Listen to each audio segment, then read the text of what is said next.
Welcome back. बराह रास्त आपको ले चलेंगे इस्लामाबाद, जहां वफाकी वज़ीर कानून आसिम नसीर तारड़ ताज़ियती रेफरेंस से खिताब कर रहे हैं।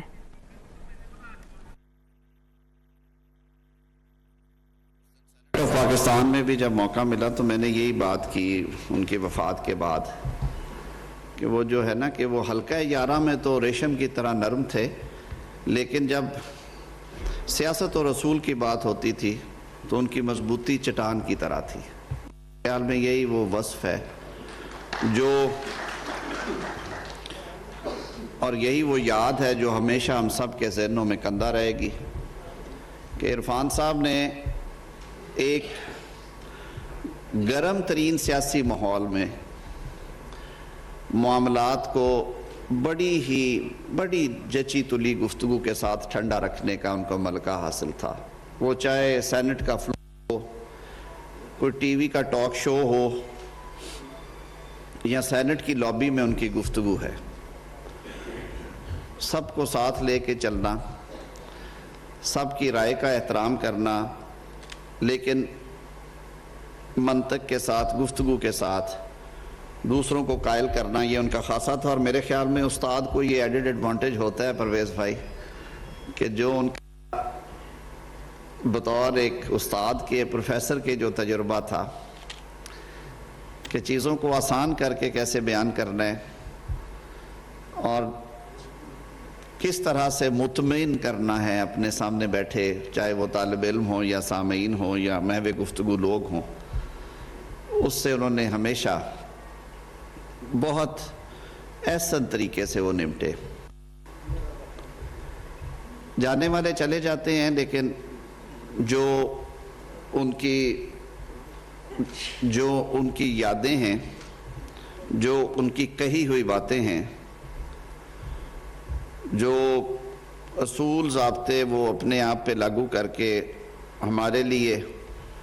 एक मिसाल छोड़ जाते हैं, वही इंसान का असासा है।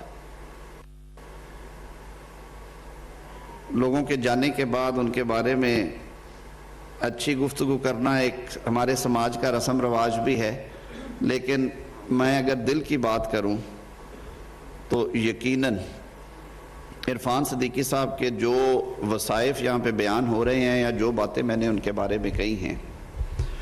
वो कम है अगर उनकी अमली ज़िंदगी को हम सामने रखें। सेनेट में वो हमारे पार्लिमानी लीडर थे और बसा औकात उन्हें पैनल ऑफ चेयर में नामज़द होने की वजह से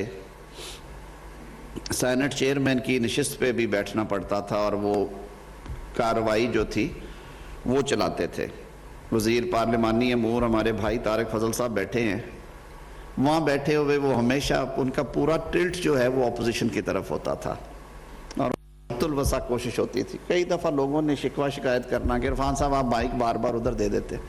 तो उन्होंने कहना कि देखें हम भी उधर रहे हैं, जो माइक है वो बाय एंड लार्ज अपोजिशन के पास ही रहना चाहिए, हमें उनकी सुननी चाहिए, उनकी जो बातें हैं कई दफ़ा, और ज़रूरी नहीं है कि बातें मना करने से या रोकने से मामलात सुलझें। मामलात का हल जो है वो गुफ्तगू से है, वो डायलॉग से है, मंतक से आप दूसरे को कायल करें, और यही वो चीज़ है जो अनफॉर्चुनेटली हमने पिछले सालों में गंवाई है कि हम लोग बहस तमहीज़ को छोड़ के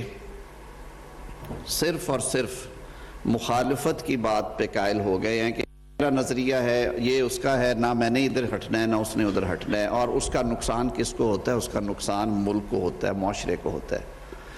सियासत में इतदाल ही कौमों को आगे लेके जाता है। सियासत में अगर इंतशार आएगा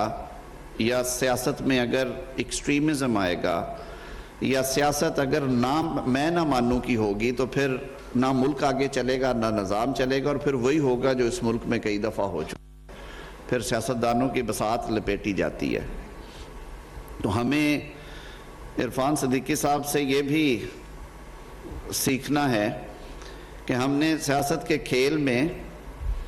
कंडक्ट किस तरह से करना है। سینیٹر عرفان صدیقی مرحوم کی یاد میں تعزیتی ریفرنس کا انعقاد کیا گیا ہے اسلام آباد میں، اور وفاقی وزیر قانون اعظم نذیر تارڑ خطاب کر رہے تھے۔ انہوں نے کہا کہ مرحوم عرفان صدیقی کے قلم میں روانی تھی، عرفان صدیقی کی جدوجہد کو فراموش نہیں کیا جا سکتا ہے۔